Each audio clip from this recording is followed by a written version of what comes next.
Hello दोस्तों, नमस्कार। आपका स्वागत है आपके अपने चैनल हिंदी हब ऑफिशियल में। तो आज दोस्तों हम भक्ति काल के क्वेश्चनों पे चर्चा करेंगे। इस भक्ति काल के 700 प्रश्नों की दोस्तों 2 वीडियोज़ में आपको उपलब्ध करवाए जाएंगे। आदिकाल के जितने भी क्वेश्चन मैंने बनाए थे उन्हें आपके द्वारा सराहना मिली और आपकी डिमांड पर ही आप ये भक्ति काल के क्वेश्चन मैं आपके लिए लेकर आया हूँ। तो इस वीडियो को भी दोस्तों बहुत अच्छा प्यार दें, क्योंकि ये दोस्तों फ़ायदा आपके लिए ही है। मुझे इतना फ़ायदा ज़रूर हुआ है कि आप लोगों का थोड़ा सा विश्वास प्राप्त हुआ है, थोड़ा सा प्यार मिला है, ठीक है। कुछ साथी जुड़े हैं, ठीक है। और इसके अतिरिक्त दोस्तों मुझे कुछ भी प्राप्त नहीं हुआ। हाँ, थोड़ी सी ये आपको पढ़ाने के लिए मेरे भी ज्ञान में क्या है, थोड़ी सी वृद्धि हुई है, क्योंकि बहुत सारी रचनाएँ ऐसी मैंने भी नहीं पढ़ी थी, वो मैंने आपको पढ़ाने के लिए पढ़ी, ठीक है। तो ये दोस्तों, लेकिन सबसे बड़ा फ़ायदा आपको ही होने वाला है। जो साथी डूब के दोस्तों इस समय यदि पढ़ाई कर रहा है और अच्छी तरह से दोस्तों ईमानदारी के साथ में पढ़ाई करेगा, तो उसको निश्चित ही दोस्तों मेरा सबसे अच्छा फ़ायदा तब होगा जब आप में से कोई, ठीक है, मैसेज करके ये कहेगा कि सर हमारा सिलेक्शन हो गया।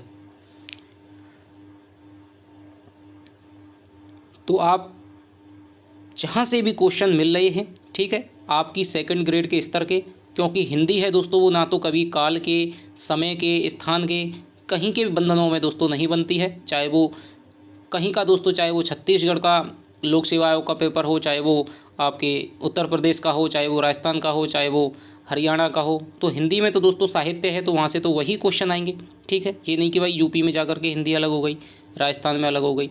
तो जहाँ पर भी दोस्तों आपको सेकंड ग्रेड के लेवल के जिन टॉपिकों के आपको क्वेश्चन मिल रहे हैं, वहाँ पर आप क्वेश्चन की प्रैक्टिस कीजिए, क्योंकि जब आप पहले ही इतनी प्रैक्टिस करके जाएंगे तो आपको पेपर है वो बहुत दोस्तों आसान लगेगा।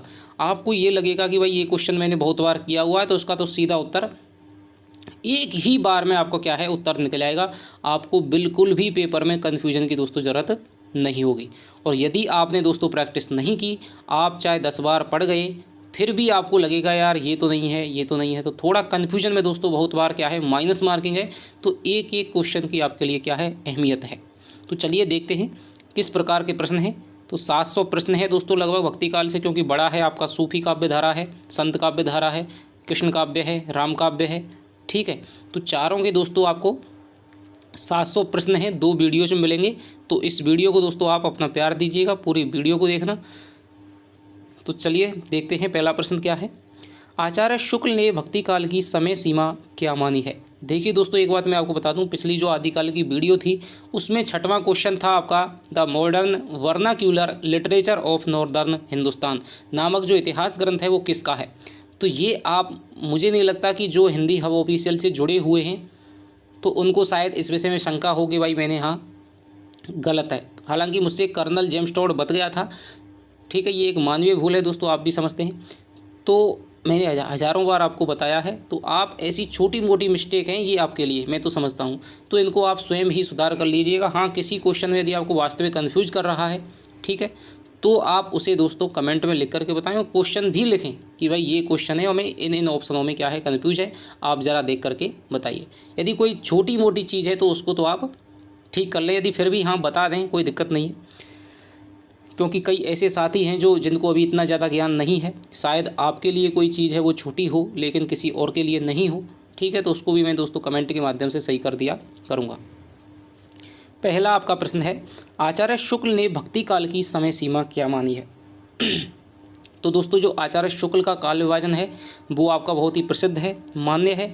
तो इन्होंने जो भक्ति काल की जो समय सीमा मानी है दोस्तों, वो मानी है आपके संवत 1375 से 1700 विक्रम संवत का और सन का आप ज़रूर ख्याल रखें।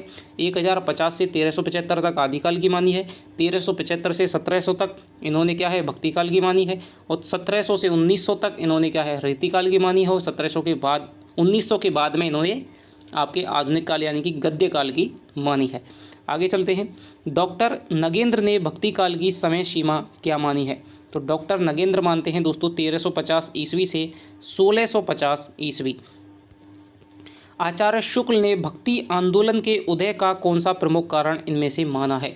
आरपीएससी 2018 में दोस्तों यही क्वेश्चन आया था, क्योंकि साहित्य दोस्तों उतना था नहीं, 10 12 15 क्वेश्चन आए थे, तो उनमें से एक क्वेश्चन ये आया था, और एक आपका चिंतामणि त्रिपाठी से जो धारा चली है वो वाला आया था। तो आचार्य शुक्ल ने दोस्तों जो भक्ति आंदोलन की जो उत्पत्ति मानी है, भक्ति काल की जो उत्पत्ति मानी है, वो मानी है कि भाई ईसाई जो इस्लामिक जो आक्रमण हुए थे उनकी प्रतिक्रिया स्वरूप है भक्ति आंदोलन की उत्पत्ति हुई थी। और वहीं जो आचार्य हजारी प्रसाद द्विवेदी हैं वो दोस्तों भक्ति आंदोलन की उत्पत्ति का कारण मानते हैं भारतीय चिंताधारा का स्वतः स्फूर्त विकास मानते हैं। स्वतः विकास मानते हैं कि जो भारत में जो भक्ति आंदोलन की उत्पत्ति हुई है वो आपके इस्लाम की वजह से नहीं, बल्कि क्या है, भारतीय चिंताधारा का स्वाभाविक विकास है। और आरपीएससी फर्स्ट ग्रेड में ये क्वेश्चन अभी आया है, ठीक है। तो ये छोटे छोटे क्वेश्चन ही दोस्तों आपको आने वाले हैं, ज़्यादा ऐसी कोई सेकंड ग्रेड की एग्ज़ाम है, बहुत आपकी बड़ी एग्ज़ाम नहीं है, ठीक है। तो ये है दोस्तों हिंदुओं की पराजित जो मनोवृत्ति है ना, उसको आचार्य शुक्ल ने क्या माना है, भक्ति आंदोलन का कारण माना है। आचार्य शुक्ल मानते हैं कि भाई इस्लामिक आक्रमण हुए, ठीक है, और यहाँ की जनता को क्या है, गुलाम बना लिया गया, निराशा हताशा छा गई, पराजित मनोवृत्ति पैदा हो गई। तो फिर उनके मन में भक्ति के लिए, भक्ति के मार्ग के सिवा और कोई भी साधन नहीं था, भक्ति को अपनाने के सिवा और कोई भी साधन नहीं था। लेकिन आचार्य हजारी प्रसाद द्विवेदी दोस्तों कहते हैं कि यदि इस्लाम की वजह से भक्ति आंदोलन की उत्पत्ति हुई है तो ये बताइए भक्ति आंदोलन की शुरुआत है वो दक्षिण में क्यों हुई, उत्तर से क्यों नहीं हुई। तो वो कहते हैं यदि भारत में इस्लाम ना आया होता तो भी भक्ति का जो स्वरूप है वो 12 आना वैसा ही होता जैसा कि आज है। तो ये दोस्तों आपके इन मतों की जो आपकी तुलना है वो आपके कॉलेज लेक्चरर के इंटरव्यू में भी पूछी जाती है कि भाई आपके भक्ति आंदोलन के विषय में आप उत्पत्ति है उसको किससे मानते हैं, किसके मत को अधिक आप प्रासंगिक मानते हैं। तो ये आपका हो गया। आलवार भक्तों का मूल स्थान कहाँ था, उत्तर भारत, पूर्वोत्तर भारत, दक्षिण भारत और महाराष्ट्र। तो आलवार भक्त थे दोस्तों दक्षिण भारत। मैंने एक बार कम्युनिटी में क्वेश्चन पूछा था कि आलवार भक्तों की संख्या है वो कितनी थी दोस्तों, तो वो 12 थी। बहुतों का अभी तक यही नहीं पता है कि आलवार कितने थे। तो मैं आपको थोड़ा सा बता दूं, अगला ही क्वेश्चन देख लीजिए आ रहा है, आलवार भक्तों की संख्या कितनी मानी गई है, 12 मानी गई है। और जीके में भी दोस्तों ये पूछ लिया गया है कि आलवार कौन थे, नैनार कौन थे, ठीक है। तो मैं आपको बताऊं आलवारों की संख्या है वो आपकी है 12, नाथों की संख्या है वो आपकी है 9, ठीक है।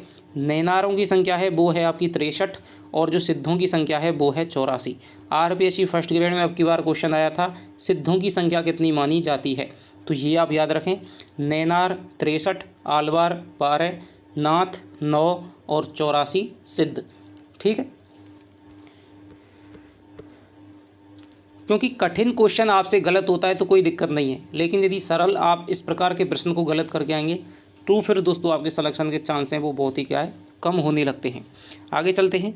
आलवार भक्त मूलतः किसको कहा जाता है, वैष्णवों को, शैवों को, शाक्तों को, सिद्धों को। ये भी क्वेश्चन दोस्तों बहुत बार पूछा गया है। आलवार मूलतः दोस्तों जो विष्णु धर्म की यानी वैष्णव धर्म की जो उपासना करने वाले थे, विष्णु की उपासना करने वाले थे, वो ही क्या है, आलवार कहलाते थे। और विष्णु के 2 अवतारों के जो सर्वमान्य प्रचलित है, राम है और आपका कृष्ण है। तो यहाँ पर हो जाएगा दोस्तों वैष्णव। भक्ति भावना का मूल स्रोत, तो मैं थोड़ा सा फास्ट करूँगा क्योंकि 3 से प्रश्न हैं और नहीं तो फिर आपकी वीडियो है वो बहुत ज़्यादा लंबी बन जाएगी। भक्ति भावना का मूल स्रोत भारत के किस भाग में माना जाता है, उत्तर भारत, दक्षिण भारत, महाराष्ट्र और पश्चिम भारत। तो इसका जो उत्तर हो जाएगा दोस्तों वो हो जाएगा आपका दक्षिण भारत। अद्वैत वेदांत का प्रचार किसने किया था, तो अद्वैत वेदांत का जो प्रचार है वो दोस्तों वो शंकराचार्य ने किया था। इनमें से कौन आलवार भक्त नहीं है, सरोयोगी, सरहपा, मुनिवाहन, कुलशेखर। तो आप जानते हैं कि जो सरहपा जो सिद्ध है उनके नाम के अंत में दोस्तों पा है, ये शब्द है वो आदर सूचक लगा हुआ होता है। सरहपा, कंडप्पा, डोम्बपा, जालंधरपा, ठीक है। तो ये आपके क्या है, सरहपा हो जाएगा। दिव्य प्रबंधम किसके पदों का संकलन है, आलवार भक्त, नैनार भक्त, रामानंद, रामानुजाचार्य। अब की बार की जो रीट की पात्रता परीक्षा थी उसमें भी दोस्तों ये आया था कि नलियार दिव्य प्रबंधन, ठीक है, क्या है। तो ये दोस्तों जो आलवार भक्त थे उनके जो पदों का संग्रह है, ठीक है, रंगनाथ मुनि ने दोस्तों नलियार दिव्य प्रबंधम, जिसे कि तमिल 5वां वेद की संज्ञा भी, तमिल वेद की संज्ञा भी दी जाती है। तो ये आलवार भक्तों के पदों का संग्रह है। आलवार भक्तों के पद किस भाषा में मिलते हैं, तेलुगु, तमिल, हिंदी, कन्नड़। तो ये दोस्तों मिलते हैं आपके तमिल भाषा में, ठीक है। तमिलनाडु और मुख्यतः केरल से संबंधित थे। विशिष्टाद्वैत के प्रतिपादक आचार्य कौन थे, तो विशिष्टाद्वैत के थे दोस्तों आपके रामानुजाचार्य, आगे चलते हैं। श्री संप्रदाय के प्रवर्तक आचार्य का नाम बताइए। स्वामी हरिदास, रामानुजाचार्य, मध्वाचार्य, वल्लभाचार्य। तो श्री संप्रदाय है दोस्तों वो हो जाएगा आपके रामानुजाचार्य का, और इनका मत है वो है विशिष्टाद्वैतवाद मत। पुष्टि मार्ग का प्रवर्तक आचार्य कौन है? तो पुष्टि मार्ग का दोस्तों प्रवर्तक जो आचार्य हो जाएगा वो हो जाएगा आपके वल्लभाचार्य। 3 प्रकार के इन्होंने जीवन कल्पना की है। सखी संप्रदाय के प्रवर्तक कौन थे? सखी संप्रदाय के प्रवर्तक मध्वाचार्य, स्वामी हरिदास और विष्णु स्वामी निम्बार्काचार्य। तो जो सखी संप्रदाय है, जैसे कि हरिदासी संप्रदाय भी कहा जाता है, तो वो आपका स्वामी हरिदास का था। और इसे दोस्तों मिश्र बंधुओं ने इसे क्या है टट्टी संप्रदाय की भी संज्ञा दी थी, क्योंकि इसके जो मानने वाले थे, जो भी आपके क्या है अनुकरणकर्ता थे, वो क्या है वृंदावन में क्या है एक स्थान पर यमुना नदी के किनारे क्या है बांस की टट्टियों से घिरा हुआ क्या है कुटियाओं में स्थान में रहते थे। तो इसलिए उनको क्या है टट्टिया यानी कि टट्टी संप्रदाय की स्थापना वो नाम है वो मिस्र बंधुओं ने दिया था। शुद्धाद्वैत सिद्धांत के प्रतिपादक आचार्य कौन थे? तो शुद्धाद्वैत के दोस्तों माने जाएंगे आपके वल्लभाचार्य। द्वैतवाद के प्रवर्तक आचार्य कौन थे? तो ये हो जाएंगे दोस्तों आपके मध्वाचार्य। आगे चलते हैं। नरसिंह को ईश्वर का प्रमुख अवतार मानने वाले आचार्य कौन थे? तो ये हो जाएंगे आपके विष्णु स्वामी। ठीक है, विष्णु स्वामी ने क्या है नरसिंह को ईश्वर का प्रमुख अवतार माना था। द्वैतवाद के प्रवर्तक आचार्य का क्या नाम है? विष्णु स्वामी, निम्बार्काचार्य, मध्वाचार्य, वल्लभाचार्य। तो ये हो जाएंगे दोस्तों द्वैतवाद हो जाएगा आपका निम्बार्काचार्य का। वल्लभाचार्य तो आपको ये दोस्तों ये सारे कौन कौन सा संप्रदाय है पता होना चाहिए, और सबके आपको मत पता होना चाहिए। पुष्टि मार्ग किसका है, ठीक है। यहाँ से आपका क्वेश्चन निश्चित रूप से आना है, ध्यान रखना। वल्लभाचार्य के पुत्र का नाम क्या था? तो वल्लभाचार्य के दोस्तों पुत्र का नाम था आपका गोस्वामी विट्ठलनाथ। ठीक है। पुष्टि मार्ग का संबंध किस दार्शनिक मत से है? पुष्टि मार्ग का हो जाएगा दोस्तों आपके शुद्धाद्वैतवाद मत से। नाथ पंथ एवं संत काव्य के बीच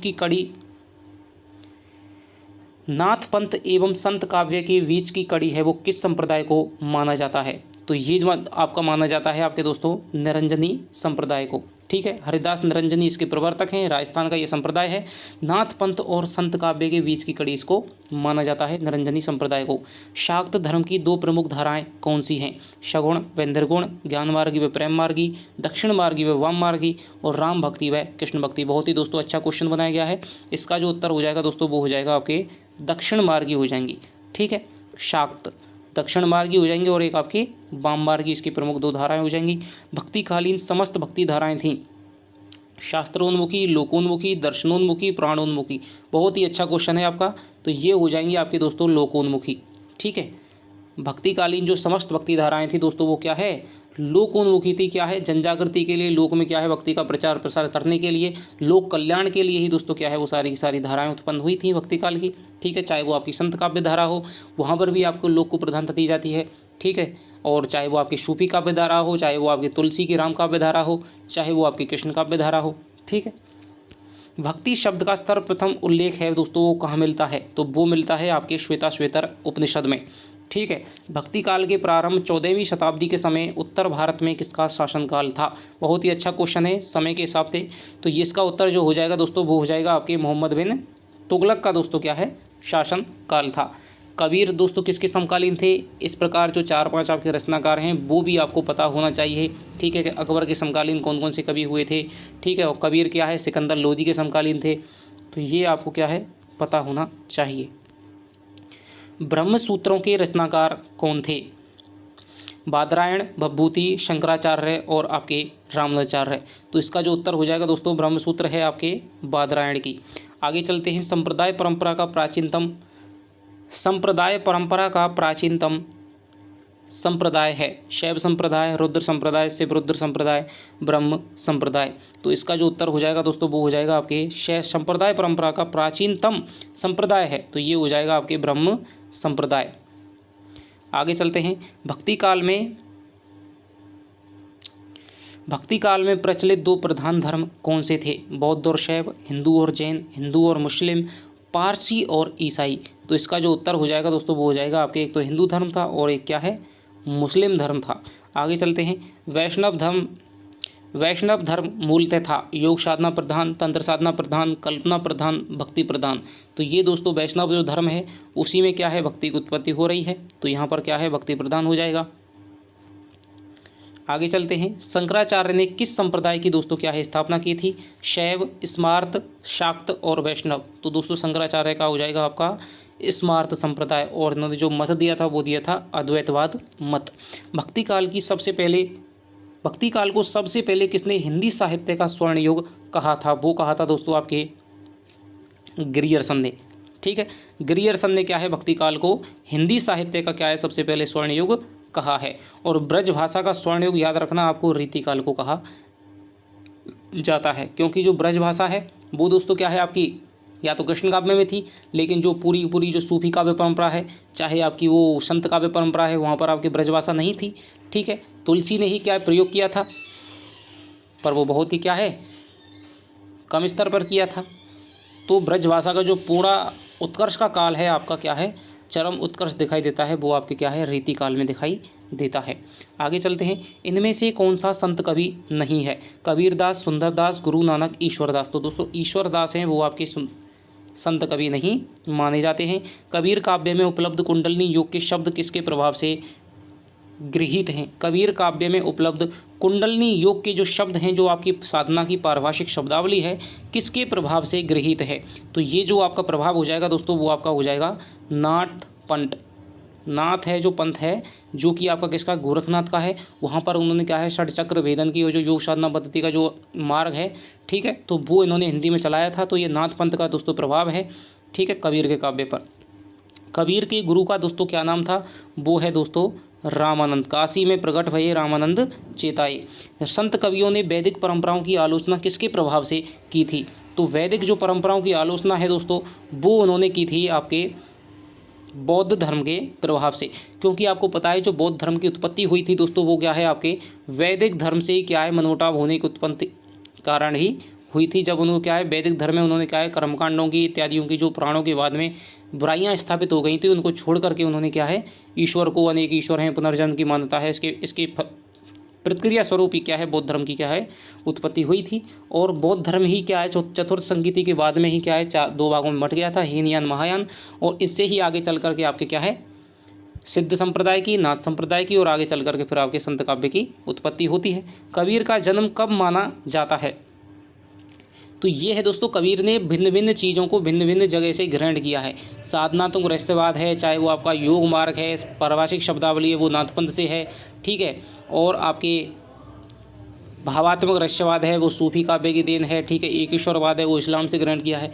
इस प्रकार आपको याद रखना है। आगे चलते हैं, कबीर का जन्म है तो कब हुआ था? तो दोस्तों कबीर का जन्म है वो आपका 1455 साल गए, ठीक है, तो ये आ जाएगा 1455 संवत है, तो यानी कि 1398 ईस्वी में हुआ था। संत कवियों के दार्शनिक सिद्धांतों का मूल आधार क्या है? तो संत कवियों के जो दार्शनिक सिद्धांतों का दोस्तों जो मूल आधार है वो हो जाएगा आपके अद्वैत वेदांत, यानी कि शंकराचार्य का। इनमें से कौन सी प्रवृत्ति संत काव्य की नहीं है? गुरु की महत्ता बिल्कुल है, रहस्यवादी भावना है, बाह्य आडंबरों का खंडन है, वर्ण व्यवस्था का दोस्तों इन्होंने क्या है, समर्थन नहीं किया है।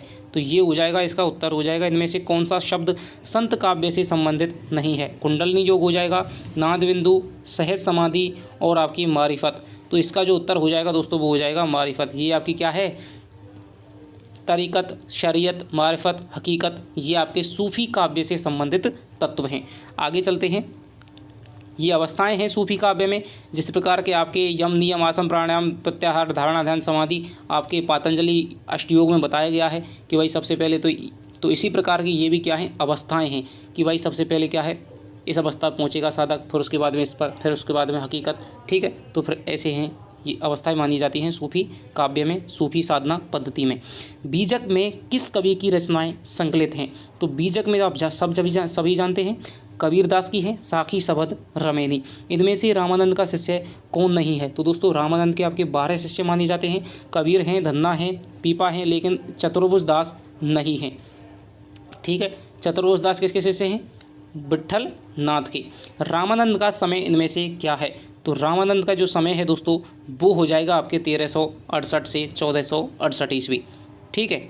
1368 यानी कि कबीर से पहले, 1398 में कबीर का हुआ है, तो यहाँ पर एक ही समय है ऐसा, ठीक है, क्योंकि यदि 1250 से 1325 है तो दोस्तों कबीर तो फिर 1398 में जन्म रहे हैं। तो आप थोड़ा सा यदि आप समझ से भी करते हैं तो बहुत सारे उत्तर तो समझ से निकल आते हैं। राघवानंद जी किस प्रमुख व्यक्ति के गुरु थे?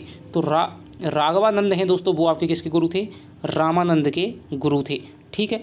राघवानंद किसके गुरु थे? रामानंद के। और रामानंद किसके गुरु थे? कबीर के। और भी 11 भी थे, ठीक है। सिद्धांत पंचमात्रा ग्रंथ के रचयिता कौन है? तो ये दोस्तों हो जाएंगे आपके राघवानंद। गुरु नानक का जन्म किस सन में हुआ था? तो दोस्तों इनका जन्म हुआ था, वो हुआ था आपके 1469 में, ठीक है। पाकिस्तान में क्या है, पंजाब में तलवंडी नामक स्थान पड़ता है लाहौर के पास में, तो वहाँ पर इनका क्या है जन्म हुआ था 1469 ईस्वी में। हरड़े वाणी के रचयिता कौन माने जाते हैं? गुरु नानक, दादू दयाल, मलुक दास और रैदास। तो इसका जो उत्तर हो जाएगा दोस्तों वो हो जाएगा आपके दादू दयाल। समाधि जोग ग्रंथ किस संत कवि की रचना है? तो इसका हो जाएगा दोस्तों आपके हरिदास निरंजनी, ठीक है। समाधि जो जोग है दोस्तों वो आपकी किसकी है? हरिदास निरंजनी की रचना है। सुंदर ग्रंथावली का संकलन किसने किया? श्याम सुंदर दास ने, रामचंद्र शुक्ल ने, पुरोहित हरिनारायण शर्मा ने और गोविंद रजनीश ने।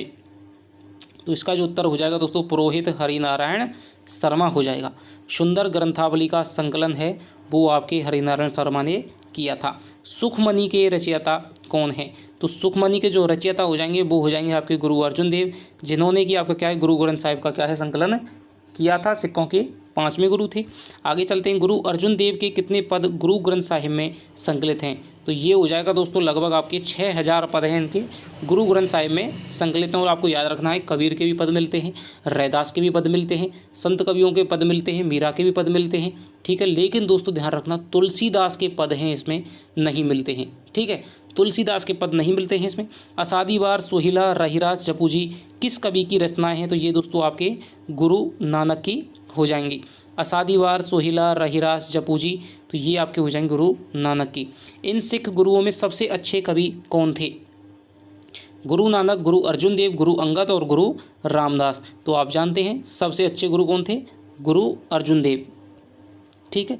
हालांकि सबसे नाम आपका पता है गुरु नानक का आता है, लेकिन सिख गुरुओं में सबसे अच्छे कवि कौन थे? गुरु अर्जुन देव थे। आगे चलते हैं, सुखमणि, बावन आखरी, बारहमासा किस कवि की रचनाओं के नाम हैं? सुखमणि, बावन आखरी, बारहमासा किस कवि की रचनाओं के नाम हैं? गुरु अंगद, गुरु नानक, गुरु अर्जुन देव और बाबा लालदास। तो इसका जो उत्तर हो जाएगा दोस्तों वो हो जाएगा आपके सुखमणि, हमने ऊपर देखा था अभी, गुरु अर्जुन देव की रचना है।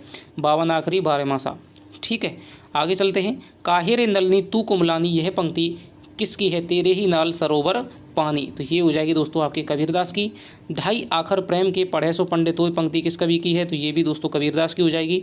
अजगर करे ना चाकरी, बहुत ही दोस्तों प्रसिद्ध दोहा है मलुकदास का। अजगर करे ना चाकरी, पंछी करे ना काम, और दास मलुका कह गए, सबके दाता राम। तो ये हो जाएगा आपके मलुका दास की। और आचार्य शुक्ल ने कबीर की भाषा को क्या नाम दिया है? तो आचार्य शुक्ल ने दोस्तों जो नाम दिया है वो दिया है आपके सदोकड़ी भाषा। दोस्तों आचार्य शुक्ल ने इनकी भाषा को कहा है, जबकि जो श्याम सुंदर दास हैं उन्होंने पंचमेल खिचड़ी कहा है, और जो हजारी प्रसाद द्विवेदी हैं उन्होंने कबीर को वाणी का तानाशाह यानी कि भाषा का डिक्टेटर की संज्ञा है वो दी है। और देख लीजिए क्वेश्चन यहीं आ जाता है, बहुत ही प्रसिद्ध है। आ करके दोस्तों क्वेश्चनों में ये क्या है घिस गया है। वाणी का डिक्टेटर किस समीक्षक ने कहा है?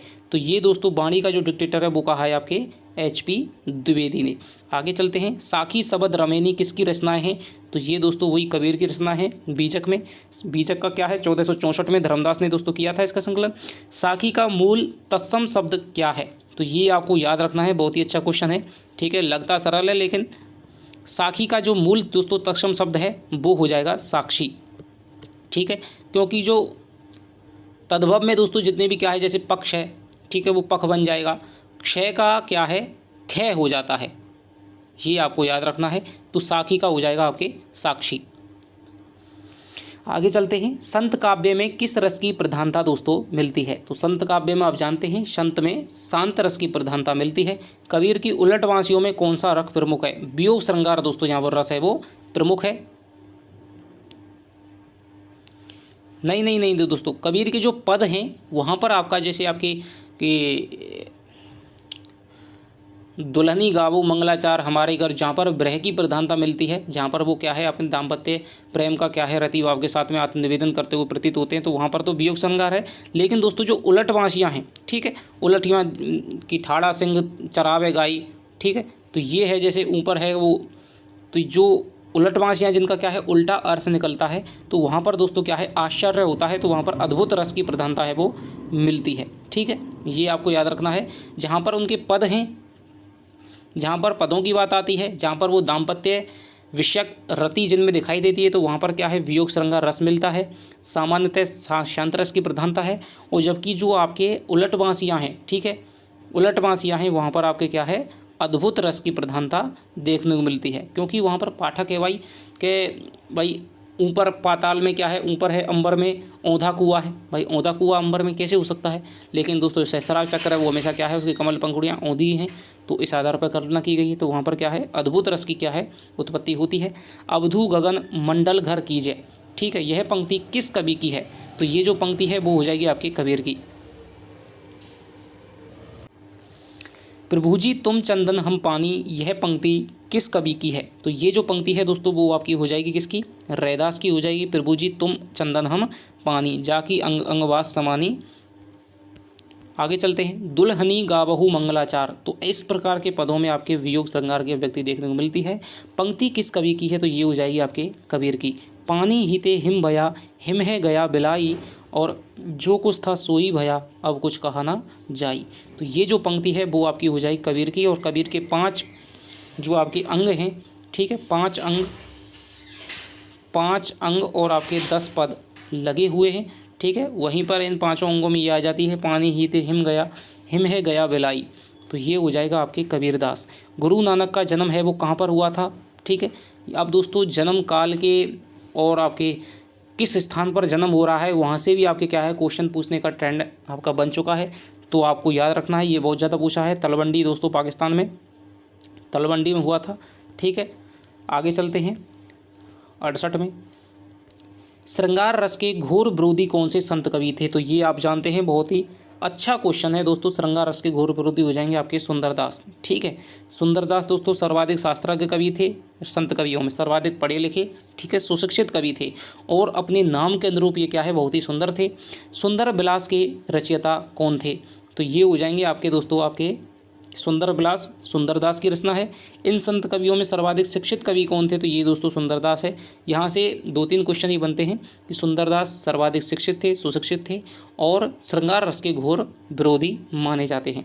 आगे चलते हैं, सगुणोपासक भक्त भगवान के सगुण और निर्गुण दोनों रूप मानता है, पर भक्ति के लिए सगुण रूप ही स्वीकार करता है, निर्गुण रूप ज्ञान मार्गियों के लिए छोड़ देता है। यह कथन किस आलोचक का है, तो ये जो दोस्तों कथन है वो आपके आचार्य शुक्ल का है, ठीक है।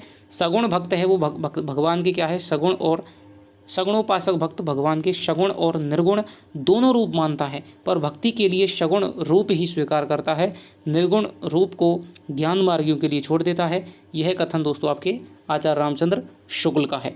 आगे चलते हैं, कबीर तथा अन्य निर्गुणपंथी संतों के द्वारा अंतः साधना में रागात्मिका भक्ति और ज्ञान का योग तो हुआ, पर कर्म की दशा वही रही जो नाथपंथियों के यहाँ पर थी। यह कथन किसका है, तो ये कथन दोस्तों आपके आचार्य शुक्ल का हो जाएगा। आगे चलते हैं, नामदेव का संबंध है वो किस प्रवृत्ति से है, सगुणोपासना, निर्गुणोपासना, नाथपंथ, सगुणोपासना एवं निर्गुणोपासना। तो जो नाथपंथ है वो आपके सगुणोपासक भी थे और आपके निर्गुणोपासक भी थे, ठीक है। ये आपके महाराष्ट्र हैं, और इन्हीं से दोस्तों क्या है, इन्हीं को क्या है भक्ति काल का प्रथम कवि माना जाता है। हालांकि विद्वानों में मतभेद हैं, ठीक है। तो सगुणोपासक भक्ति भी करते थे, और ये निर्गुण की भी क्या है बाद में भक्ति करने लग गए थे, ठीक है। इनके पदों को क्या है अभंग कहा जाता है। विठोबा का भक्त किसे माना जाता है, तो विठोबा दोस्तों ये माना जाता है आपके नामदेव को, ठीक है। इसीलिए इनको क्या है सगुण माना जाता था, बाद में ये क्या है निर्गुण की उपासना करने लग गए। और इन्होंने क्या है जैसे सुई है, धागा है, ठीक है, इनके मन से क्या है इन्होंने क्या है भक्ति के जो रहस्य हैं उनका उद्घाटन किया है। विठोबा का भक्त किसे माना जाता है, तो विठोबा का जो भक्त है वो आपके नामदेव हो जाएंगे। भक्तमाल के अनुसार रामानंद के कितने शिष्य थे, तो भक्तमाल के अनुसार है दोस्तों वो आपके भक्तमाल के अनुसार रामानंद के कितने शिष्य थे, तो भक्तमाल के अनुसार आपके 12 शिष्यों को दोस्तों क्या है, दोहे में उन्होंने गिनाया है। गहना एक कनकते गहना, इनमें है भावना दूजा।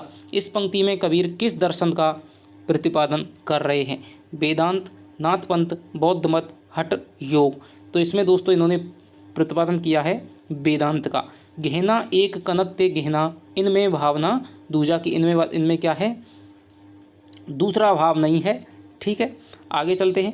कबीर पंथ का निर्माण इनमें से किस सिद्धांत से हुआ है? भारतीय ब्रह्मवाद बिल्कुल हुआ है, सूफियों का भावात्मक रहस्यवाद, और वैष्णवों का अहिंसावाद और प्रपत्तिवाद, उपर्युक्त सभी। तो ये दोस्तों उपर्युक्त सभी से हुआ है। कबीर काव्य में उपलब्ध अहिंसा का तत्व है वो किस संप्रदाय की देन है? तो ये दोस्तों आपका अहिंसा का जो तत्व है वो हो जाएगा आपके वैष्णव संप्रदाय की देन। याद रखना, जैन संप्रदाय मत कराना, वैष्णव संप्रदाय की देन है आपका अहिंसा का तत्व। ठीक है, जैन संप्रदाय में भी वैष्णव संप्रदाय से ही ग्रहण किया गया है। कबीर में उपलब्ध ज्ञान मार्ग की बातें आचार्य शुक्ल के अनुसार कहाँ से ली गई हैं? कबीर में उपलब्ध ज्ञान मार्ग की बातें आचार्य शुक्ल के अनुसार कहाँ से ली गई हैं? तो ये जो दोस्तों ज्ञान मार्ग की बातें हैं वो आपके हिंदू शास्त्रों से ली गई हैं। ठीक है, आगे चलते हैं। आचार्य शुक्ल के अनुसार कबीर को राम नाम किससे प्राप्त हुआ था? तो जो कबीर को जो राम नाम है दोस्तों वो आपके प्राप्त हुआ था रामानंद से। राम नाम क्या है? तो ये वाली बात आती है। कबीर काव्य में उपलब्ध प्रेम तत्व किसकी देन है? तो प्रेम तत्व है दोस्तों वो आपके सूफी संप्रदाय की है, जैसे कि भावात्मक रहस्यवाद, जहाँ पर भी जैसे दुल्हनी गावो मंगलाचार ये जो पद है यहाँ पर भावात्मक रहस्यवाद दिखाई देता है। तो इसकी जो दोस्तों इन्होंने प्राप्ति की है वो आपकी की है सूफी संप्रदाय से। कौन सी रचना गुरु नानक की नहीं है? अष्टपदी जोग ग्रंथ, असादीवार, सोहिला, रहीरास। तो यहाँ पर हो जाएगा दोस्तों अष्टपदी जोग ग्रंथ। आचार्य शुक्ल ने निर्गुण मार्ग का निर्दिष्ट प्रवर्तक है वो किसे माना है? तो ये माना है दोस्तों इन्होंने कबीर को। ठीक है, माया महाठगनी हम जानी पंक्ति किस कवि की है? तो ये हो जाएगी आपके कबीर की। हिंदी का कौन सा कवि समाज सुधारक पहले है, भक्त और कवि बाद में है? तो ये हो जाएगा आपके तुलसी नहीं दोस्तों, कबीर हो जाएगा। ठीक है, कबीर हो जाएगा। ज्ञान समुद्र के रचनाकार का नाम बताइए। तो ज्ञान समुद्र के जो रचनाकार हैं वो हो जाएंगे आपके, ज्ञान समुद्र के रचनाकार का नाम बताइए। हरिदास, निरंजनी, गुरु नानक, सुंदरदास। तो ये हो जाएंगे दोस्तों आपके क्या है, सुंदरदास। आगे चलते हैं। इनमें से दादू दयाल का शिष्य कौन सा कवि है? तो दादू दयाल का जो शिष्य हो जाएगा दोस्तों सुंदरदास है। इन्होंने दोस्तों क्या है 30 वर्षों तक काशी में भी क्या है अध्ययन किया था। कबीर द्वारा प्रयुक्त कुंडलनी योग की पारिभाषिक शब्दावली पर किसका प्रभाव है? तो जो पारिभाषिक शब्दावली है मैंने आपको ऊपर बताया था, वहाँ पर आपके नाथ पंथ का क्या है, षट चक्रों का जो विधान है गोरखनाथ का, उसका प्रभाव दिखाई देता है।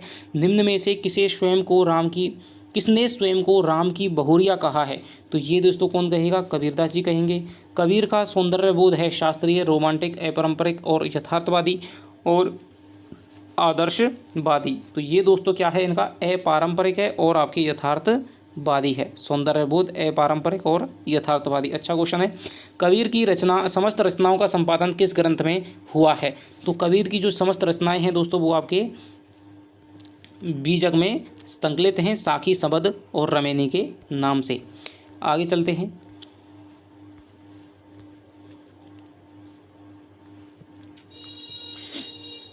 कबीर विरचित दुल्हनी गावो मंगलाचार, हमारे घर आए हो राम राजा भरतार जैसे पद किस श्रेणी में रखे जा सकते हैं?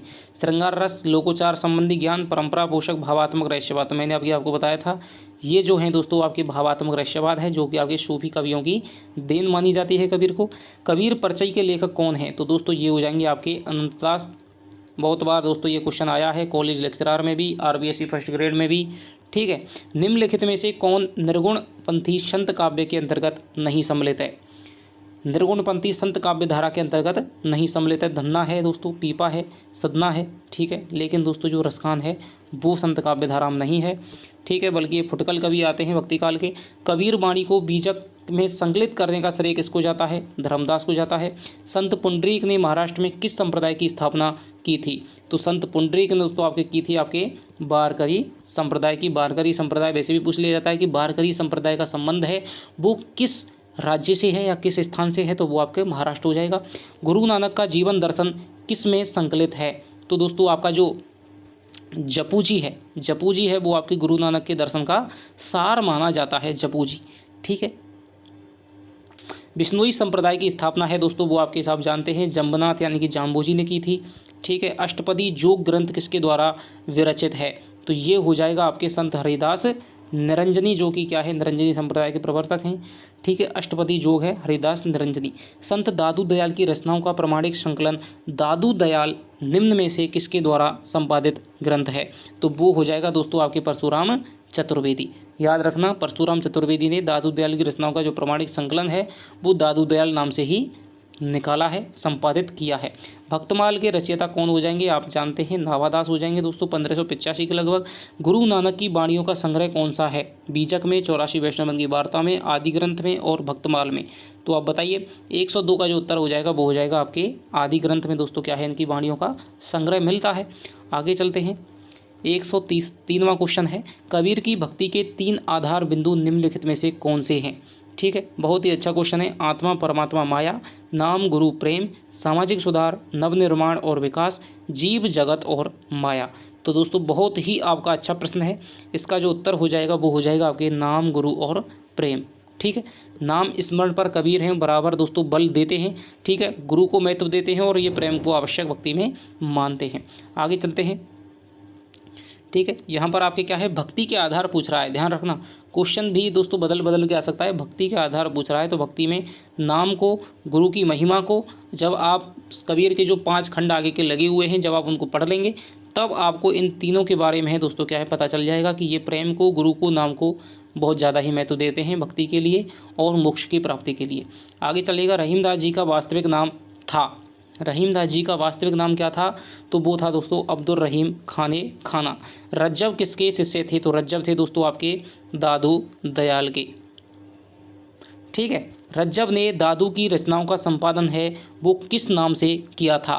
तो ये किया था दोस्तों आपके किस नाम से? अंगवधू के नाम से। ये की बार फर्स्ट ईवेंट में पूछ लिया गया था, अंगवधू है वो किसकी रचना है? ठीक है, तो वो आपके दादू दयाल की हो जाएगी दोस्तों। नामदेव जी की भक्ति किस प्रकार की थी? तो नामदेव हैं, मैंने आपको बताया था, नामदेव जी की जो भक्ति है वो आपके सगुण और दोस्तों निर्गुण दोनों प्रकार की थी। झिलमिल झगड़ा झूलते बाकी रही ना काहू, गोरख अटके कालपुर कौन कहावे साऊ। इन पंक्तियों के रचयिता कौन हो जाएंगे? तो इन पंक्तियों के दोस्तों कबीरदास जी हो जाएंगे। गोरख शब्द देख करके गोरखनाथ मत कर देना। झिलमिल झगड़ा झूलते बाकी रही ना काऊ और गोरख अटके कालपुर कौन कहावे साऊ। तो ये हो जाएगा दोस्तों आपके कबीरदास। निर्गुण राम जपौरे भाई। तो भाई जहाँ साधो संतो अवगत की गतु लखीना जाई। तो ये हो जाएंगे दोस्तों आपके कबीरदास जी। कबीर कहानी राखी नहीं वर्णाश्रम षट दर्शनी। बहुत ही दोस्तों अच्छा क्वेश्चन है आपको फंसाने वाला। ये पंक्ति किसकी है? तो ये जो दोस्तों पंक्ति है, कबीर कहानी राखी नहीं वर्णाश्रम षट दर्शनी, ये जो पंक्ति है वो हो जाएगी आपकी नावादास की। नावादास ने अपनी जो भक्तमाल है उसमें दोस्तों 6 पंक्तियों में आपका क्या है, कबीर के बारे में क्या है परिचय दिया है। निर्गुण ब्रह्मा को कियो समाधु तब ही चले कबीरा साधु।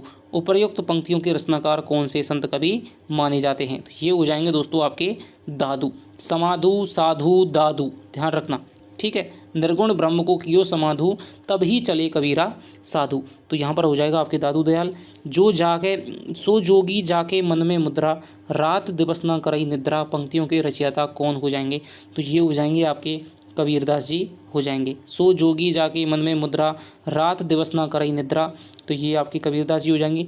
अपना मस्तक काट के वीर हुआ कबीर, बहुत ही दोस्तों प्रसिद्ध पंक्ति है और बार बार पूछी जाती है और पूछने के चांस भी हैं। तो इसका जो उत्तर हो जाएगा वो हो जाएगा आपके दादू दयाल की। रैदास के पद किस नाम से प्रसिद्ध हैं? बानी, निर्गुण बानी, पदावली और पद। तो दोस्तों रैदास के जो पद हैं वो आपके हो जाएंगे बानी के नाम से हैं, वो प्रसिद्ध हैं। आगे चलते हैं 115 की तरफ। मोह मुदगर के रचनाकार कौन है? तो मोह मुदगर के जो रचनाकार हो जाएंगे दोस्तों वो हो जाएंगे आपके शंकराचार्य। रामावत संप्रदाय के प्रवर्तन किसने किया था? तो ये आपके रामानंद ने किया था। रुद्र संप्रदाय के प्रवर्तक कौन है? तो रुद्र संप्रदाय है वो आपका दोस्तों किसका है? वो है आपका विष्णु स्वामी का, रुद्र संप्रदाय विष्णु स्वामी का हो जाएगा। ब्रह्म संप्रदाय का प्रवर्तन है वो किसने किया था, तो ब्रह्म संप्रदाय का प्रवर्तन आपका कौन है, मध्वाचार्य हो जाएंगे। ठीक है। सनकादि संप्रदाय के प्रवर्तक कौन है, तो सनकादि संप्रदाय के प्रवर्तक हो जाएंगे आपके निम्बार्काचार्य। ठीक है। कृष्ण भक्ति का संप्रदाय है। भक्ति के आद्य आचार्य कौन थे, वाल्मीकि, रामानुजाचार्य, हरिदास और आपके रामानंद। तो भक्ति के जो दोस्तों आद्य आचार्य थे वो थे आपके रामानुजाचार्य, जिन्होंने श्री संप्रदाय की स्थापना की, विशिष्टाद्वैत दिया। अहिंसावाद किस संप्रदाय की देन है, संत, शाक्त, वैष्णव, जैन। तो ये दोस्तों पहले भी आपका क्वेश्चन आ चुका है, अहिंसावाद किस संप्रदाय की देन है। ठीक है। तो पहले ये कबीर के संबंध में आया था कि कबीर ने कहाँ से दोस्तों ग्रहण किया है, तो ये आपके वैष्णवों से ग्रहण किया था। लेकिन जो अहिंसा का जो वाद है जो चलाया था वो आपके महावीर स्वामी ने जैन धर्म के दोस्तों अंतर्गत है वो चलाया था। तो ये इसका उत्तर हो जाएगा आपके द। भक्ति काल को स्वर्ण युग क्यों माना जाता है, इस काल में साहित्य ज़्यादा रचा गया, नहीं। इस काल के 4 बड़े कवि हुए, ये भी नहीं। इस काल के साहित्य में निहित समन्वय की भावना, इसमें अनेक संत कवियों ने धर्म का प्रचार किया, नहीं दोस्तों। इसका उत्तर हो जाएगा आपके इस काल में जो समन्वय की जो भावना है दोस्तों, भक्ति काल में जाति पाति में समन्वय है, धर्मों में समन्वय हो गया। ठीक है। ऊंचे बड़े में हो गया, गरीब में हो गया, अमीर में हो गया। तो ये जो समन्वय है, ठीक है, यही दोस्तों भक्ति काल, चाहे वो आपके संत कबीर हों, चाहे वो संत कवि हों, चाहे वो आपके गोस्वामी तुलसीदास हों। और आचार्य हजारी प्रसाद द्विवेदी ने कहा है कि तुलसीदास वो लोकनायक थे क्योंकि समन्वय की विराट चेष्टा के वो कवि थे। तो ये हो जाएगा। निम्नलिखित संत कवियों का सही कालानुक्रम का क्या है विकल्प दोस्तों। कई बार क्या है, जैसे कि आपके 4-5 सूफी कवियों का कालक्रम पूछा जाता है और भक्ति काव्य से पूछा जाता है। ठीक है। और आपका सिद्धों से पूछा जाता है। ठीक है। ज़्यादा यदि कठिन देगा तो सिद्धों से पूछ लेगा। फिर आकर के आपके रीतिकाल में 4-5 कवि हैं, जैसे कि मतीराम है, भूषण है, जसवंत सिंह है, पद्माकर है। ठीक है। भिखारीदास है, इनका 4-5 का आपका कालक्रम पूछा जाता है। केशवदास है, बिहारी है, देव है, इनका पूछा जाता है। और आपके फिर आधुनिक काल में आकर के आपके चारों छायावाद के कवियों का पूछ लेगा। ठीक है। चाहे फिर आपके अयोध्या सिंह उपाध्याय, हरिओ श्रीधर पाठक, ठीक है, भारतेंदु वगैरह, इनका भी पूछ लेता है 4-5 का। तो ये यहाँ से आपके क्या है कालक्रम पूछे जाते हैं। लेकिन आपको इतना ज़्यादा हर कवि का रटने की कोई ज़रूरत नहीं है। मुख्य मुख्य जो कवि हैं, प्रेमचंद है, जयशंकर प्रसाद है, मैथिलीशरण गुप्त है, इनकी आपको क्या है पता होना चाहिए। यदि 4 दे रखें, यदि आपको 2 इनकी भी आपको पता है तो फिर भी आपके क्या है क्वेश्चन को सही कर सकते हैं। तो निम्न संत कवियों का सही कालानुक्रम क्या है, तो ये हो जाएगा दोस्तों आपके अक्षरान्य, सुंदरदास, मलुकदास, दादू। दादू, सुंदरदास, तो सबसे पहले तो दादू हो जाएंगे। ठीक है। दादू हो जाएंगे, फिर आपके मलुकदास हो जाएंगे। ठीक है। और फिर सुंदरदास हो जाएंगे, अक्षर अनन्य हो जाएंगे। ठीक है। तो ये आपका हो जाएगा आपका उत्तर 123 का सेट। ये दोस्तों कड़ा इलाहाबाद के रहने वाले थे। सिद्धांत बोध के रचनाकार कौन है, तो ये हो जाएंगे आपके सिद्धांत बोध के रचनाकार कबीर, दादू, अक्षर अनन्य और रैदास। तो इसका जो उत्तर हो जाएगा अक्षर अनन्य ने दोस्तों क्या है सिद्धांत बोध की रचना की थी। निम्न में से कौन दादू की शिष्य परंपरा में नहीं आते हैं, तो सुंदरदास आते हैं। ठीक है। जगजीवन दास आते हैं, दूलम दास आते हैं, लेकिन जो नावादास हैं दोस्तों ये दादू के शिष्य नहीं थे। मोहम्मद बोध के रचयिता कौन है, तो मोहम्मद बोध दोस्तों रचना है, ये आपकी क्या है मोहम्मद बोध है, वो आपकी कबीरदास की ही रचना मानी जाती है। बहुत सारे ऐसे जिन्होंने इनकी बहुत सारी रचनाएं गिनाई हैं, 40 से लगभग रचनाएं गिनाई हैं। तो ठीक है, उसी में दोस्तों क्या है मोहम्मद बोध आती है। ठीक है। लेकिन इनकी मुख्यतः रचना वही हैं साखी, सबद, रमेनी। इनमें से रैदास के शिष्य माने जाते हैं। तो रैदास के जो शिष्य हैं दोस्तों वो आप जानते हैं, मीरा है वो उनका गुरु है, रैदास को मानती है। लेकिन बहुत सारे विद्वान हैं इस मत का भी क्या है खंडन करते हैं। कबीर की मृत्यु के पश्चात उनकी गद्दी है वो किसको मिली थी, तो दोस्तों ये जो मिली थी वो आपको मिली थी धर्मदास को। ठीक है। आगे चलते हैं 129 की तरफ। निम्न संत कवियों का सही कालक्रम बताइए। तो सबसे पहले दोस्तों आपके कबीर हो जाएंगे। ठीक है। कबीर के बाद में आपके रैदास हो जाएंगे। ठीक है। कबीर के बाद में आपके रैदास हो जाएंगे। ठीक है। हालांकि दोस्तों रैदास का जन्म है वो कई जगह कबीर से भी पहले दे रखा होता है, ठीक है। तो कबीरदास, रैदास, फिर उसके बाद में धर्मदास और फिर आपके नानक हो जाएगा, क्योंकि 1464 में तो इन्होंने करा ही था। तो धर्मदास का जन्म पहले ही हुआ था, नानक का जन्म 1469 में हुआ था, ठीक है। और 1398 में इनका हुआ था कबीरदास का, और रैदास का तो कई जगह 1385-86 पहले भी बता रखा है, ठीक है। लेकिन यहाँ पर रैदास ऑप्शन में है नहीं, तो कबीरदास वाला पहला ऑप्शन है वो सही हो जाएगा।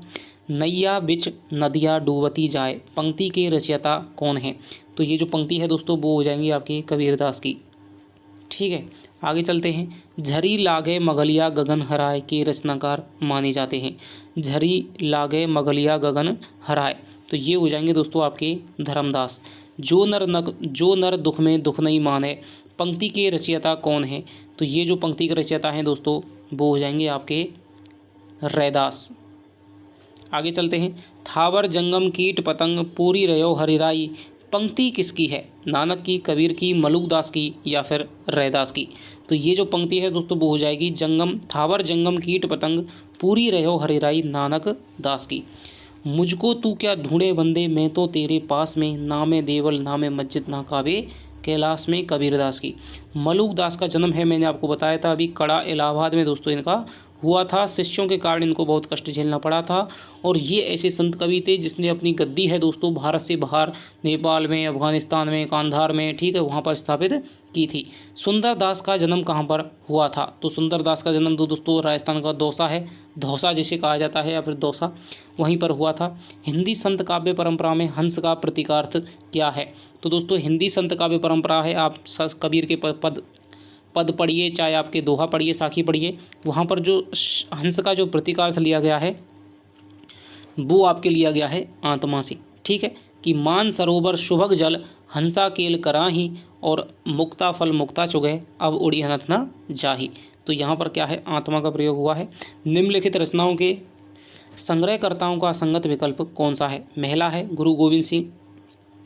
असंगत विकल्प पूछ रहा है दोस्तों अंगबहादुर रज्जव की, हरडेवाणी जगजीवन दास की, बीजक धर्मदास की। तो पहला ही हो जाएगा क्योंकि महिला है, महिला जपूजी, रहीराज, सोहिला, ये तो आपकी गुरु नानक की है। इनमें से अद्वैतवाद किसको प्रभावित करता है? जीव और ब्रह्म एक हैं, तो यही है दोस्तों, ठीक है।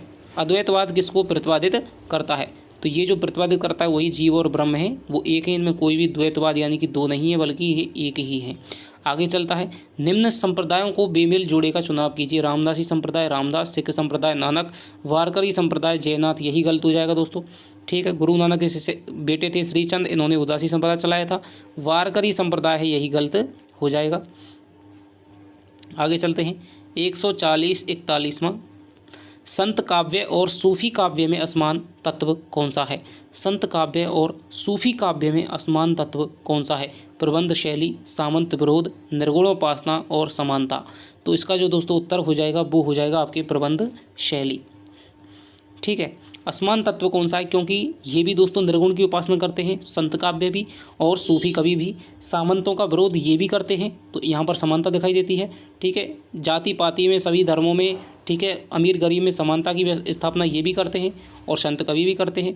लेकिन जो सूफी कवि हैं उन्होंने प्रबंधात्मक शैली को अपनाया है, मसनवी शैली में प्रबंध काव्यों की रचना की है, जबकि जो संत कवि हैं उन्होंने क्या है, मुक्तक या फिर आपके पदों में रचना की है, दोहों में या मुक्तक में रचना इन्होंने की है। तो ये हो जाएगा दोस्तों प्रबंध शैली, इसमें क्या है, असमान तत्व है। निम्न में से सही विकल्प का चयन कीजिए। तो नानक नानक, अर्जुन देव अर्जुन देव, तो आप जानते ही हैं सबसे पहले आपके नानक आ जाएंगे, ठीक है।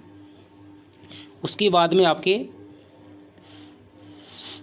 गुरु अंगद आ जाएंगे, 5वें गुरु, ठीक है। और फिर आपके अर्जुन देव आ जाएंगे, 10वें गुरु, फिर आपके गुरु गोविंद आ जाएंगे। आगे चलते हैं। रतन खान के रचयिता कौन माने जाते हैं? तो रतन खान है दोस्तों वो आपके मलुकदास की रचना है। चंडी चरित्र है दोस्तों, ये आपका लिखा है किसने? गुरु गोविंद सिंह ने। संत कबीर पुस्तक के लेखक कौन है?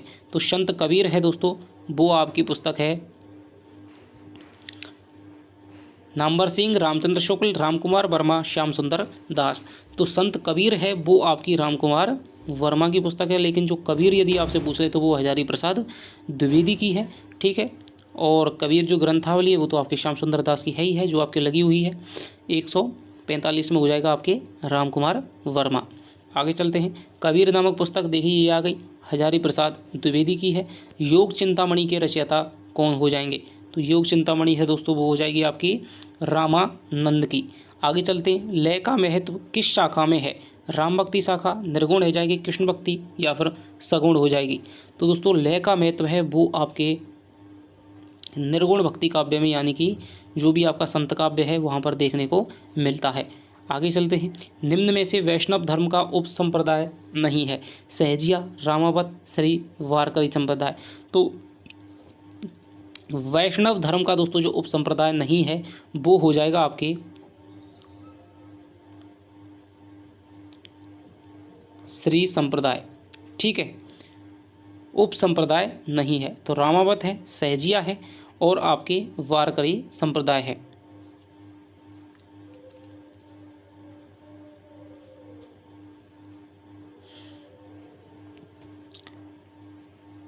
आगे चलते हैं। आपका थोड़ा सा मुझे इस क्वेश्चन में थोड़ा सा आपका दोस्तों डाउट लग रहा है, तो इस क्वेश्चन को मैं आपका कमेंट में दोस्तों पिन कर दूंगा, ठीक है, आप वहाँ पर देख लेना। कौन दसदा भक्ति का आगार समझा जाता है? तो दोस्तों दसदा भक्ति के जो आगार समझे जाते हैं वो माने जाते हैं आपके रामानंद। ठीक है, रामानंद को आगस धर्मा गुरु है, हजारी प्रसाद द्विवेदी ने कहा है। निर्गुण पंथ के संस्थापक हैं? निर्गुण पंथ के जो संस्थापक आपके माने जाते हैं वो माने जाएंगे आपके कबीरदास जी हो जाएंगे। ठीक है, हालांकि कईयों नामदेव ज्ञानदेव से नाम लिया है, लेकिन आपको आचार्य शुक्ल के अनुसार कबीरदास मानना है। निर्गुण पंथ के संस्थापक माने जाते हैं। सिखों का वह कौन सा गुरु है जो कि संत काव्य धारा का कवि था? सिखों का वह कौन सा गुरु है जो संत काव्य धारा का कवि था? तो ये आप जानते हैं, ये हो जाएंगे आपके गुरु नानक देव। आगे चलते हैं। किस संत कवि की रचनाएं निर्गुण एवं सगुण दोनों उपासनाओं से संबंधित हैं? तो ये आप जानते हैं, कई बार क्वेश्चन आ चुका है। इसका हो जाएगा आपकी नामदेव। संत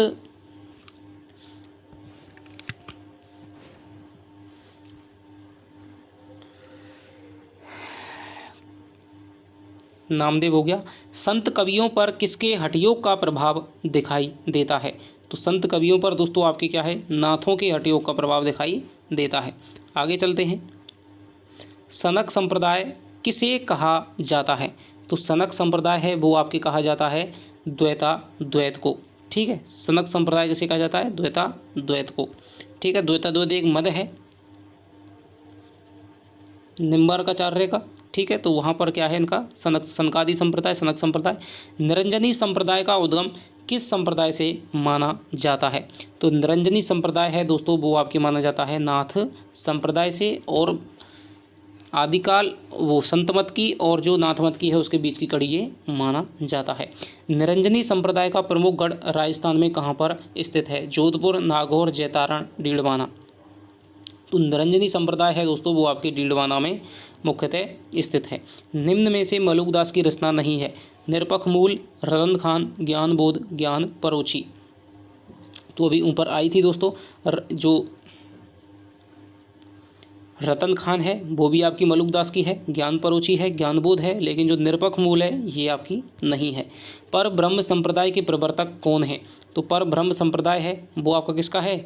ये आपका हो जाएगा आपके दादू दयाल का। आगे चलते हैं। संतों के यहाँ नारी के किस रूप की कड़ी निंदा हुई है? तो दोस्तों जो कामनी रूप है उसकी यहाँ पर क्या है, कड़ी निंदा की गई है। दादू दयाल की विचारधारा किस संत से प्रभावित थी? तो दादू दयाल की जो विचारधारा है दोस्तों वो आपकी किससे थी? कबीरदास से प्रभावित थी। रैदास किसका शिष्य था? तो रैदास हैं दोस्तों या रामानंद के शिष्य थे। गोरखनाथ की शिष्य परंपरा में कौन आता है? तो गोरखनाथ की जो शिष्य परंपरा है उसमें आ जाएंगे दोस्तों आपके ज्ञान देव।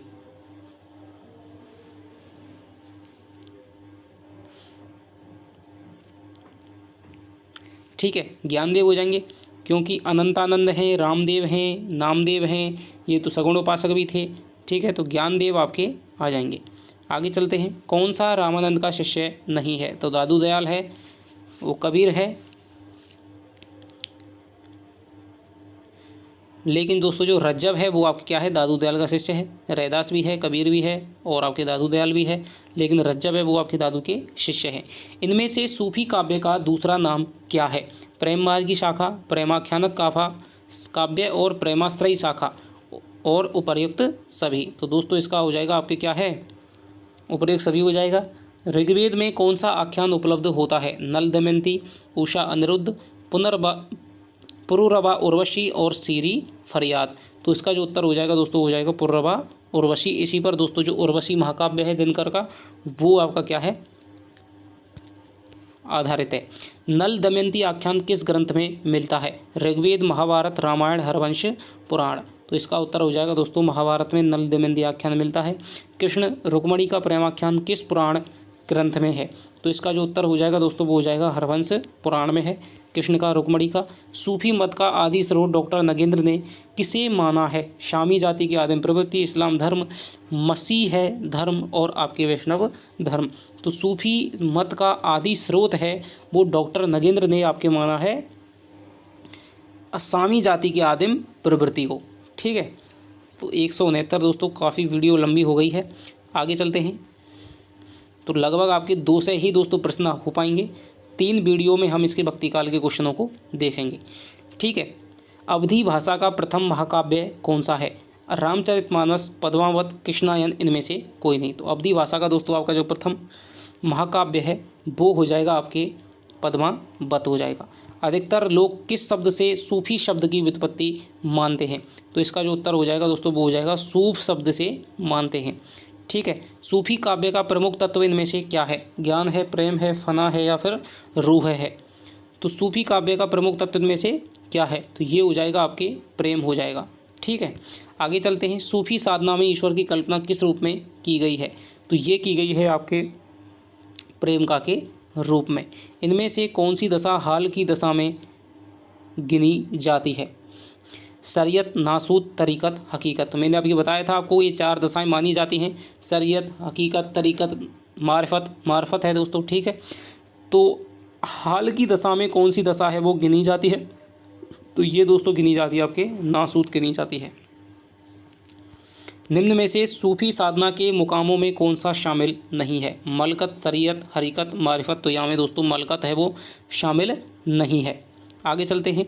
डॉक्टर नगेंद्र ने प्रेमाख्यानक काव्य परंपरा का पहला ग्रंथ है वो किसको माना है? तो ये माना है दोस्तों डॉक्टर नगेंद्र ने आपका माना है आपके हंसावली को, उस्मा। ठीक है, हंसावली को, असायद की हंसावली।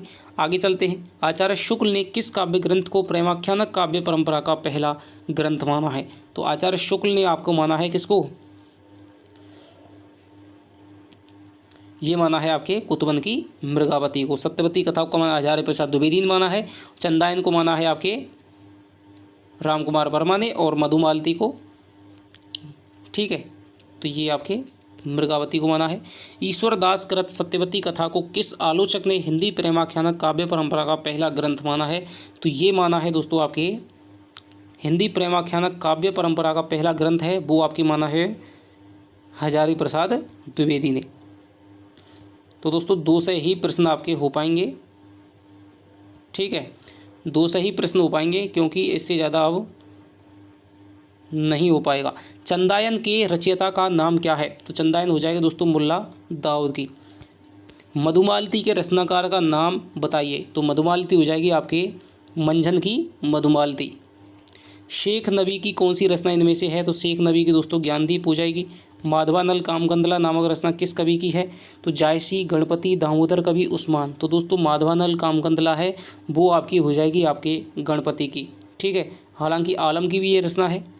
तीन नामों से तीन कवियों ने लिखी है इस नाम से रचना। रूपमंजरी के रचयिता कौन है? सूरदास, नंददास, कृष्णदास, नारायण दास। तो रूपमंजरी के रचयिता हो जाएंगे आपके नंददास। तो 2 से क्वेश्चन दोस्तों लगातार बोलना भी बहुत होता है। छिताई वार्ता किस कवि की रचना है? तो छिताई वार्ता है दोस्तों वो आपकी हो जाएगी नारायण दास की। आगे चलते हैं। गणपति रचित माधवानल कामगंधला किस भाषा में रचित है? तो ये हो जाएगी दोस्तों माधवानल कामगंधला है वो आपकी हो जाएगी राजस्थानी भाषा में रचित है। गणपति कृत ध्यान रखना। ठीक है, गणपति कृत है 3 लोगों ने लिखी है, आलम ने भी लिखी है, ठीक है, गणपति ने भी लिखी है। ढोला मारूरा दोहा किस भाषा में रचित प्रेमाख्यानक काव्य है? राजस्थानी, अवधी, अवधी राजस्थानी खड़ी बोली ब्रजभाषा। तो दोस्तों ढोला मारूरा जो दोहा है वो आपका रचित है राजस्थानी भाषा में। मधुमालती का नायक कौन है? तो मधुमालती का जो नायक हो जाएगा वो हो जाएगा आपके मनोहर। ठीक है, मनोहर है और मधुमालती नायिका है। तारा और प्रेमा की, ताराचंद और प्रेमा की जो कथा है इसके समानांतर चलती है। किस प्रेमाख्यानक काव्य का नायक राजकुमार ऋतुपर्ण माना जाता है? तो इसका जो नायक माना जाएगा दोस्तों वो हो जाएगा आपका सत्यवती कथा का। उस्मान कृत चित्रावली का नायक कौन है? उस्मान कृत चित्रावली का नायक है वो कौन हो जाएगा? तो ये हो जाएगा दोस्तों आपके सुजान हो जाएगा। ज्ञानदीप नामक प्रेमाख्यानक काव्य की नायिका कौन है? तो ज्ञानदीप की जो नायिका है वो हो जाएगी आपकी देवयानी। ठीक है। लैला मजनू के कथानक को हिंदी में प्रेमाख्यानक काव्य परंपरा में प्रस्तुत करने का श्रेय किस कवि को है? तो ये दोस्तों जान कवि है। इन्होंने फारसी के लैला मजनू को लैले मजनू के नाम से किया था, जान कवि। आगे चलते हैं। तन चित और मन रावर कीना, तो पंक्ति किस काव्य ग्रंथ की है? तो ये पंक्ति हो जाएगी दोस्तों आपके पद्मावती की। तन को क्या है? चित्तौड़ है और मन क्या है?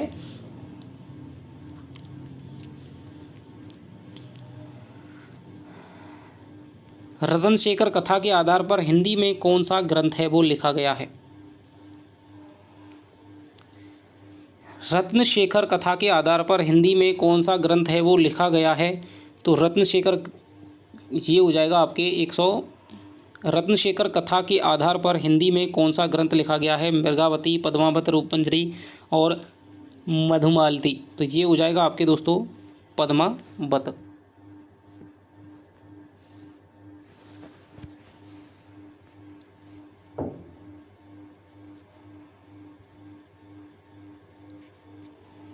रत्न शेखर कथा के आधार पर, तो दोस्तों इसको भी मुझे थोड़ा डाउट लग रहा है तो मैं आपको बताऊंगा थोड़ा सा इन दो क्वेश्चनों को। ठीक है, अभी मेरी क्या है, थोड़ा सा क्या है, मैं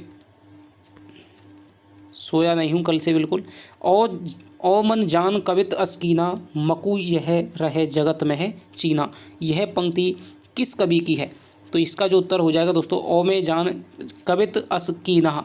तो ये जो पंक्ति हो जाएगी वो हो जाएगी आपके जायसी की हो जाएगी, मलिक मोहम्मद जायसी की। इनमें से कौन सी विशेषता सूफी काव्य की नहीं है? तो रहस्यवादी भावना, हिंदू संस्कृति का चित्रण, लौकिक प्रेम के माध्यम से अलौकिक प्रेम की अभिव्यक्ति, ब्रज भाषा नहीं दोस्तों, यहाँ पर क्या है अवधी भाषा का प्रयोग इन्होंने किया है। आगे चलते हैं। उस्मान की चित्रावली में किस शाही वक्त की प्रशंसा की गई है? तो उस्मान की जो ये तो दोस्तों 195 से 196 किस जैन कवि ने अपने आत्मचरित में मधुमालती एवं मृगावती का उल्लेख किया है? तो ये दोस्तों बनारसी दास जैन हो जाएंगे।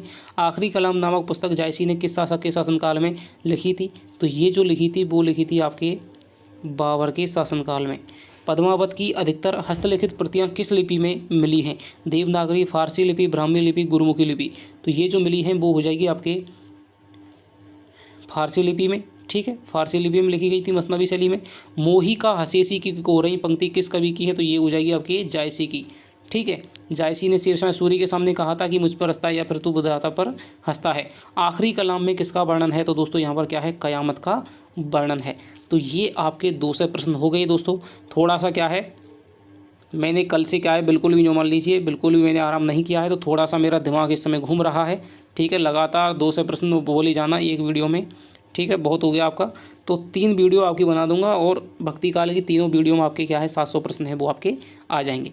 तो आपको दोस्तों कैसी लगी वीडियो? जो 2 क्वेश्चन मैंने आपको बताए हैं, ठीक है, थोड़ा सा मैं आपको क्या है कमेंट में आपको उनको क्या है बता दूंगा उनका क्या उत्तर होगा। तो चलिए आपसे मिलता हूँ अगली वीडियो में, और इस वीडियो को दोस्तों आप प्यार दीजिएगा।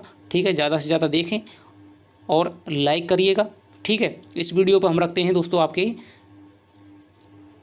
500 लाइक का हम लक्ष्य रखते हैं, तब आपको दोस्तों भक्ति काल की अगली वीडियो मिल जाएगी। तो चलिए दोस्तों आपसे मिलता हूँ अगली वीडियो में, तब तक के लिए बाय बाय, जय हिंद, जय भारत।